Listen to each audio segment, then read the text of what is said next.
na nga ba sina Kapuso actress Bea Alonzo at businessman boyfriend Vincent Co? Sa live stream kasi ng isang simbahan sa Manila nitong Sunday, may inilabas na marriage banns ng isang Ferdinand Vincent Peco kay Philbert Angeli Escalante Ranolio na tunay na pangalan ni Bea. Wala pang confirmation mula sa dalawa. August 2025 nang kumpirmahin ni Bea ang relasyon nila ni Vincent.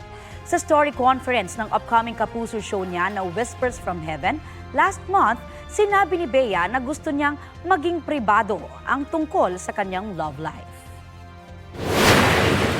As much as I would like to share with you, pero syempre kasi I'm also protecting someone who's not from showbiz. He has a private life, he's a private individual.